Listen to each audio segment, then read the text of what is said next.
Le conseil municipal du 6 mars a débuté par une minute de silence en hommage à Bernard Marant, maire honoraire de Dumbéa qui s'est éteint à l'âge de 83 ans, le 6 février dernier, ainsi qu'à Carole Tebui, sapeur-pompier volontaire depuis 30 ans à la caserne de Dumbéa, qui vient de nous quitter à l'âge de 49 ans. L'ordre du jour a ensuite été entamé. 17 délibérations étaient à l'ordre du jour de la séance de ce jeudi 6 mars, portant essentiellement sur le budget 2025 de la commune. Un budget particulièrement contraint dans un contexte exceptionnel.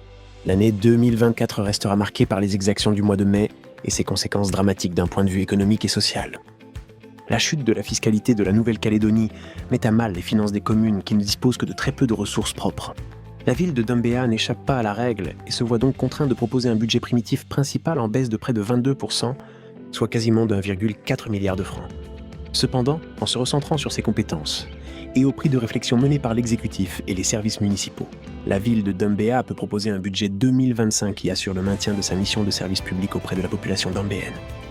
L'accent est par ailleurs mis sur la reconstruction des infrastructures publiques touchées lors des émeutes de 2024, et prioritairement les établissements scolaires, avec l'aide indispensable de l'État.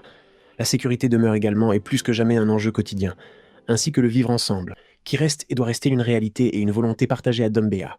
Ainsi, le budget principal consolidé s'élève en recettes et en dépenses à 5,288 milliards de francs, dont 3,909 milliards en fonctionnement et 1,379 milliards en investissement.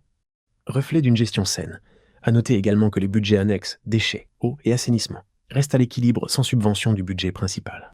À noter que le budget a été voté à l'unanimité. Dumbéa, j'aime y vivre.